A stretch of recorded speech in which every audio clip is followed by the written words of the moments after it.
So, the ancient religion of Babylon, they all have one thing in common: the sacred feminine. The sacred feminine. The sacred feminine.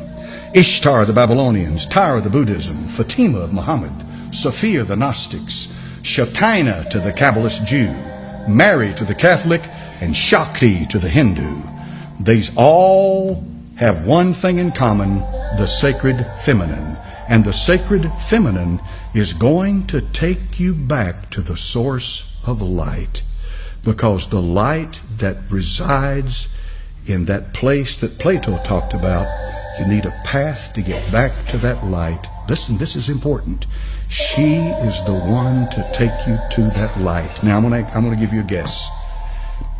Tell me this morning, who do you think that light is? You remember what this subject's all about? Lucifer. He's the light bearer.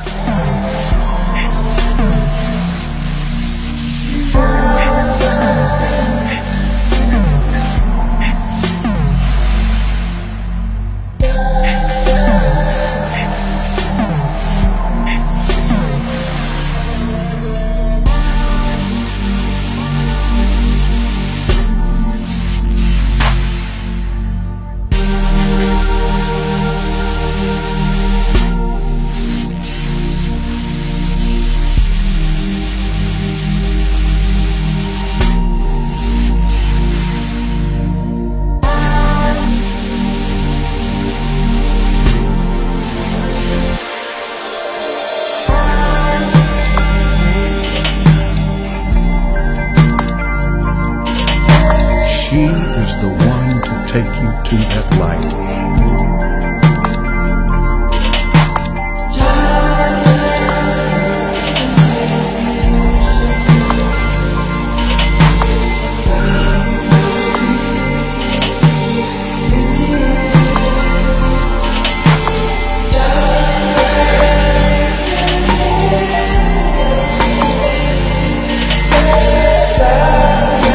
Look there, we've got the same kind of symbology on a Catholic basilica, which is kind of ironic. I'm here today at Washington DC with this big shrine to the Catholic Church here of the Immaculate Conception, to have a deeper look at what it's all about. What an eerie place.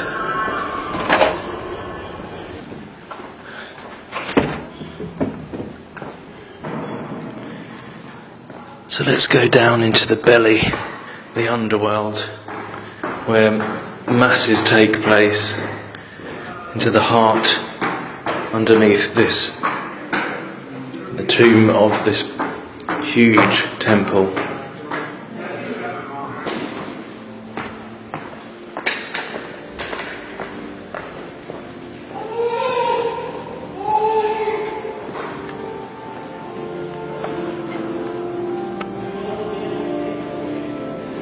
I mean, we're underground right now.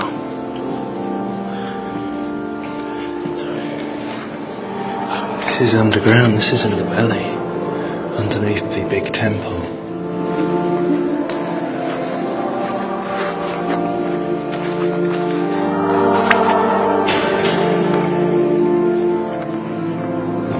So much symbology in here.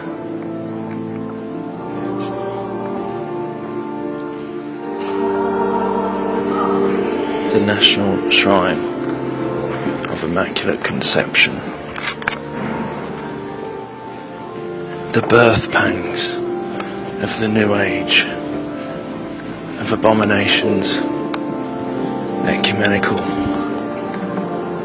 one world under Rome.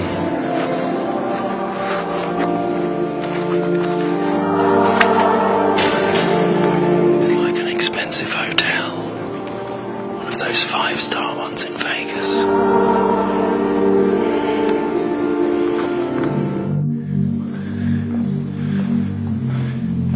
I mean, if that is not revering the Mother.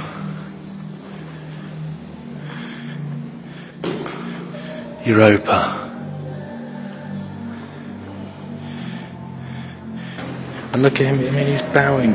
I've heard so many say they don't revere Mary in that way, the false Mary. But he's bowing to this Ishtar, Isis figure, coming out of the feminine gate, the female birthing womb. I'm sure I don't really need to say too much. It's already pretty obvious what that represents. Well, and there's that hexagon again. This same symbolism, just like the Star of David. The hexagon like we saw in the other place. The hexagon with mother and child coming through. And like the reference to the black sun. So Saturn, just like the NASA have recently shown with the hexagon on Saturn and all that. And look, the heart, connection to the heart of the earth. Heart of Mary, pray for us. So often I think it's like that birthing of that Tammuz, Nimrod, Antichrist figure from the heart of the earth, which they call Gaia, like the mother goddess Gaia.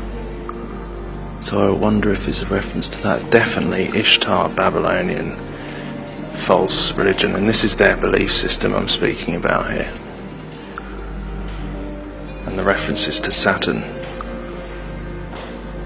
6-sided shape, the Antichrist, the birth of the Antichrist, a copy of the truth, of the true Messiah, but this is the inverted, the false one.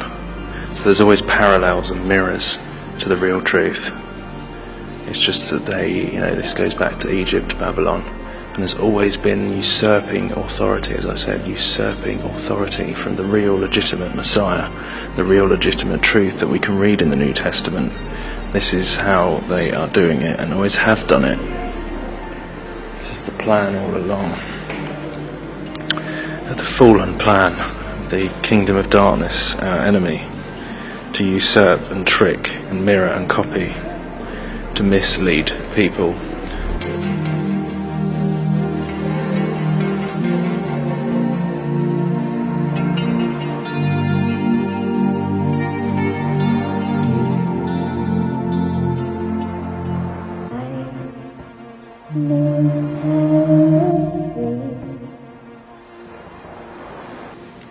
Look, pillars and archways, all the same designs as the other places, and she's sitting on a foundation stone there, behind these pillars where the veil would be, like in the Holy of Holies again, same representation, the Mother Goddess, Semiramis, Diana and Child, the false Mary.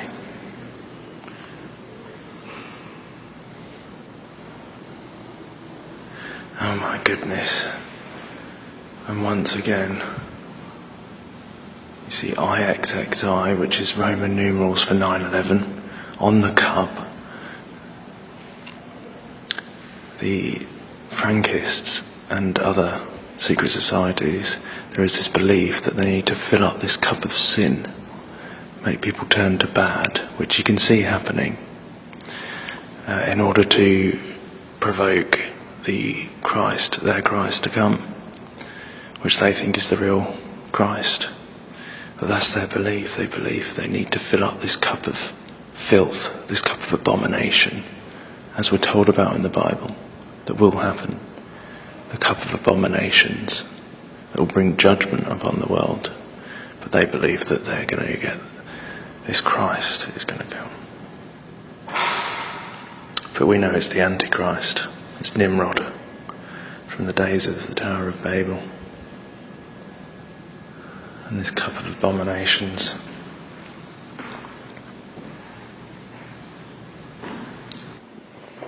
Mate!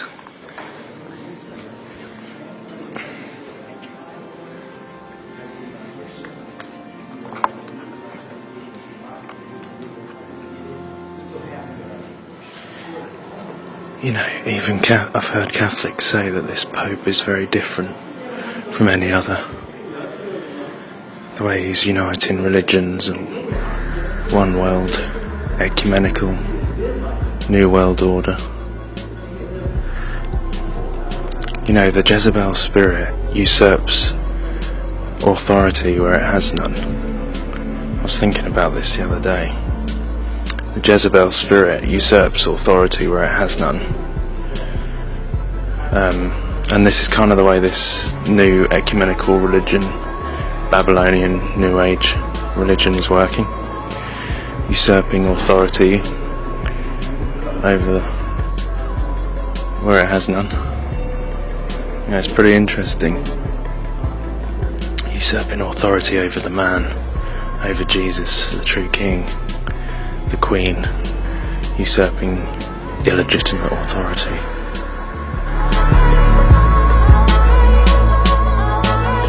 She is the one to take you to that light. Who do you think that light is? Lucifer.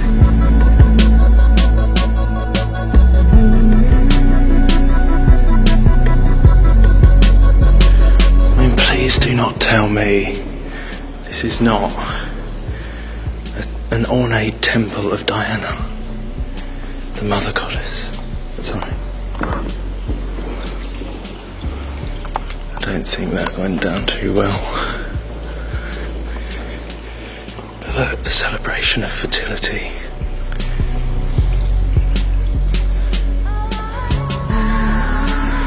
The birth of Tammuz.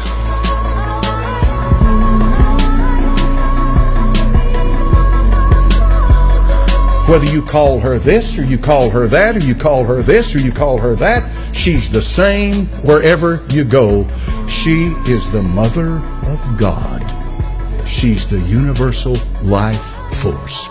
Satan is very good at accommodating whatever culture, whatever age, whatever clime you happen to be in. Make a difference to him. He's very good at accommodating it. What I simply mean by that is he'll make you feel comfortable wherever you live in accepting his religion.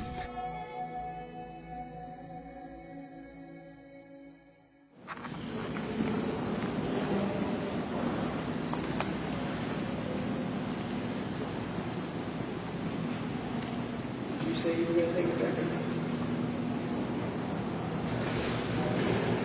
See, look, even here it's saying to receive the scroll and to break open its seals. Oh my goodness, I didn't even realise this was here. I used this picture in a video the other day. That is Apollyon the Destroyer. Mars, the Roman god of war.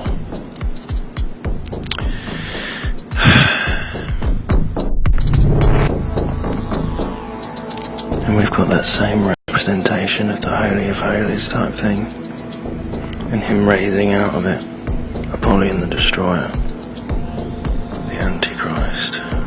That is not Jesus. I don't think it takes much to work out that that's not Jesus.